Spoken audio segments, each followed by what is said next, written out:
So I think my biggest goal for 2025 is to spend more money on books.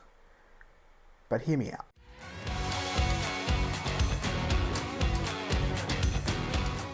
Hello everyone, welcome back to A Fictional Escapist. My name is Kris, and today's video is a bit of a goals check-in. So the reading priority list and what's happening there that I set at the beginning of the year, but also an update on my 2024 to 2025 financial year goal, which was to spend $1,000 on books. I didn't do that, and I think people who have been following me for the last financial year know that I didn't do that. But my goal really was to try and read more from my own shelves and also just limit the amount of books that I bought, because Rachel and I were down to one full-time income plus what she was doing in the editing business. So I successfully did not do that. It was very unsuccessful. It was the opposite of successful. Over 12 months, so for Australia, I don't know if it's different in other countries, financial year runs end of July, end of June, 1 year to end of June the next year. So over 12 months, I spent $1,993.50 on books. That was a conservative year, and that's still quite a lot of money. I think the US conversion rate is something like, I want to say, let's go 1,300 to 1,400 for US conversion. Don't quote me on that. I haven't looked at it up, but that is a very rough guesstimate. This year, I want to spend more on books. Not necessarily in monetary output, like $2,000, although it may happen that way. I want to, wherever possible, buy direct. What I mean by that is oftentimes indie authors or self-pub authors, because that's what I read, that's what I like to do and support on this channel. There is a lot of trad pub behind me, but I do try and get a good mix of indie in there. A lot of them will sell direct, because that way they get more of the profits from the book. You might go on Amazon and see an indie book is $50, and that might seem crazy. But if you really look at it and you talk to the indie authors who are putting these books up, a lot of the time they're only making $2 or $3 from that $50 sale. Whereas if you go ahead and you buy direct from that website and offer to pay shipping, it's going to be more expensive. That $50 book, especially to Australia, I don't know so much about locally in the US or the UK, depending on where you're from. In Australia, shipping can often be upwards of $30. So for a $50 book I could get on Amazon with free Prime shipping, it's going to cost me $80.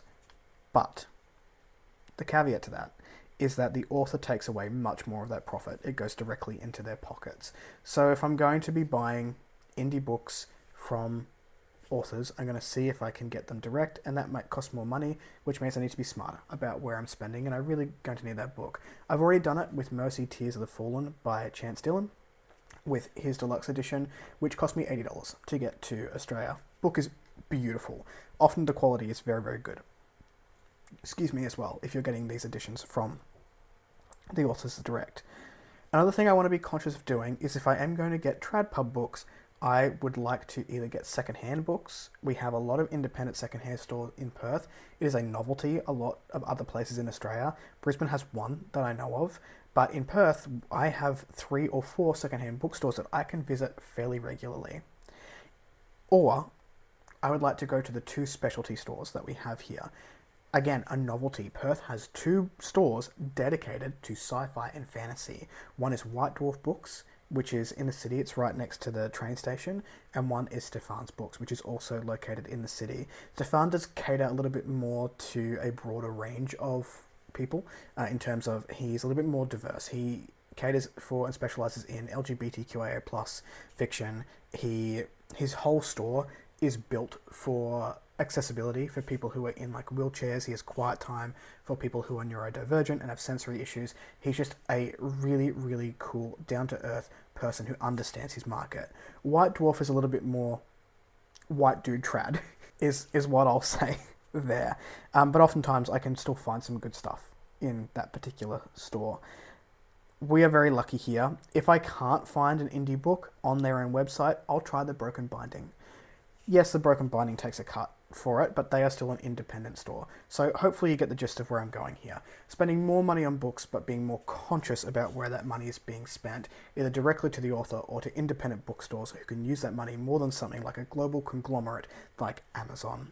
Now, I'm not perfect, I will say that. I do have an Audible subscription because it is oftentimes the only place where I can get a self-pub audiobook. I will still try places like Campfire, which has a huge array of Indian self-pub books, because Campfire Blaze is a writing tool that a lot of authors use, so they can put their books on that particular platform if they go wide.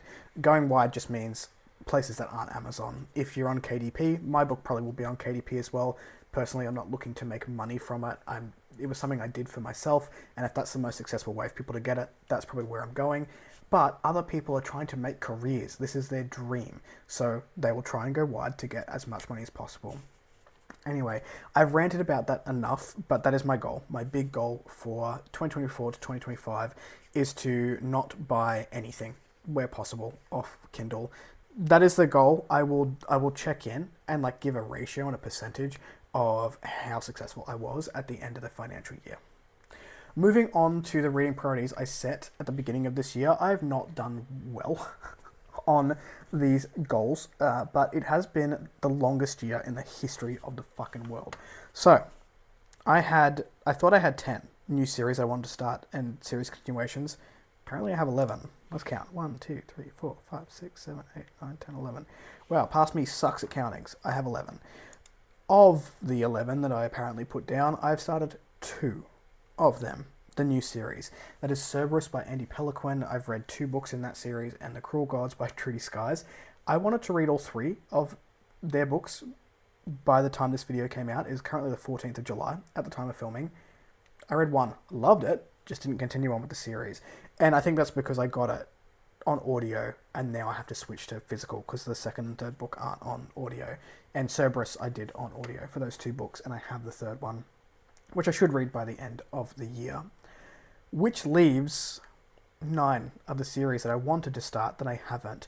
I do have the intent of starting 1 more this month, and if you caught my TBR for the month of July, I'll try and put 1 each month going forward so I can at least, get a passing mark on this. We'll see. Series continuations, I'm doing better on series continuations. So again, there are 11 here because I can't count for the life of me apparently. And I have started 6 of these. I'm passing this one. Genuinely surprised. Didn't think I would be. So I have continued on with Rook and Rose, which I haven't finished yet. Hybrid Helix, again, I haven't finished that. I have finished Malazan. That's great.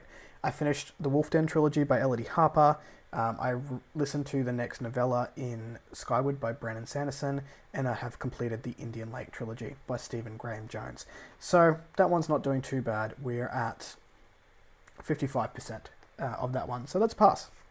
Not bad, I'll take it. In the standalone, I have read 1 out of 5. I have intentions of reading another one in my immediate future. A little bit more mood ready these days, but we'll see how that goes.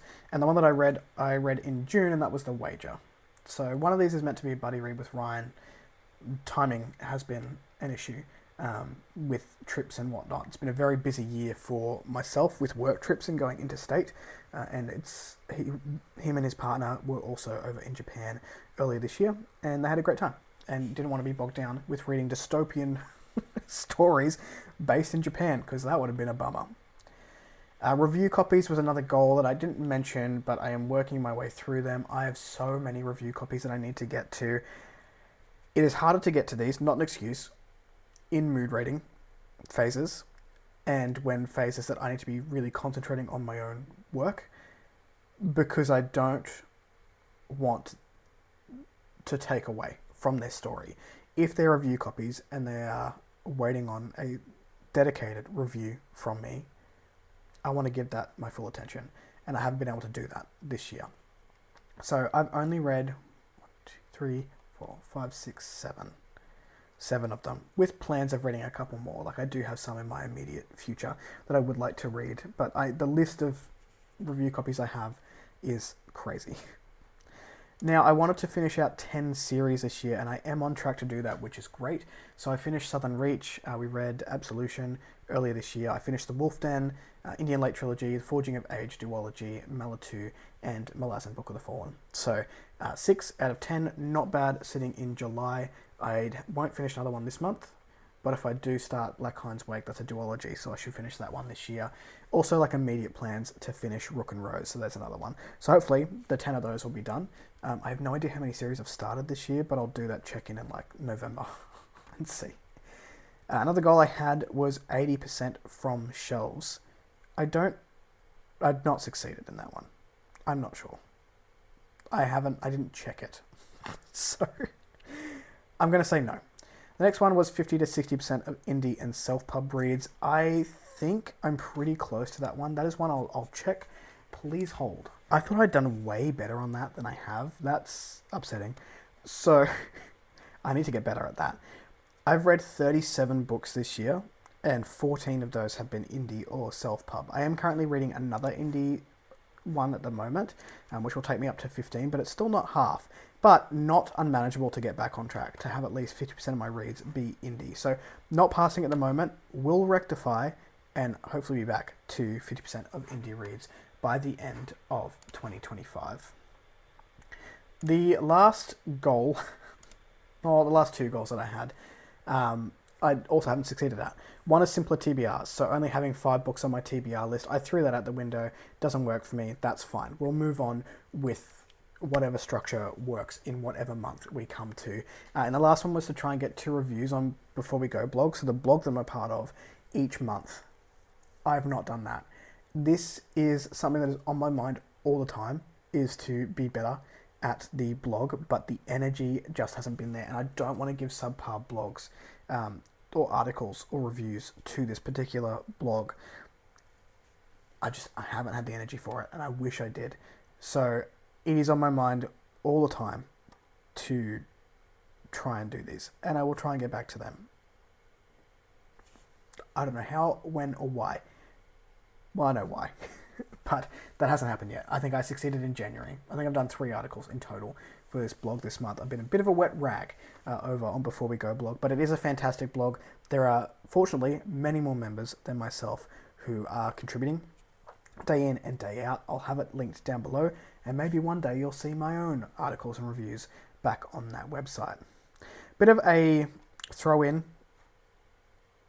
goal that I had, which was I made from the podcast, so Genre Blender podcast with Ryan and myself, was to watch 25 movies this year. I really enjoy going to the cinema. I stopped going because it's so expensive, and I just don't really watch movies, but I love movies. I love cinematography. I like going down those real rabbit holes of where this actor been before, or like obscure facts about the making of particular movies, and I was missing that. So I have 25 on my goal for the year, so that's one every fortnight, and this is one I'm currently smashing, which I had 25 on my goals list. I've currently watched 21 in July, and only 2 of those have been rewatches, which we count. So that's cool. I didn't realize I'd watched that much, but it makes sense. I do a lot of, like, when I watch movies, I watch them on planes, and I've been traveling for work a fair bit, and I have like more travel for work potentially planned later this year, and then another trip to Brisbane to go and see my sister. So I think that one will be well and truly done by the time the year is out. That is how we're looking for goals so far this year. We'll see what happens in the next 5.5 months. Are you on track for your goals? Let me know in the comments down below. If you like the content, give it one of those. If you want to see more of it, click subscribe at your will, and I will catch you in the next video. Ciao.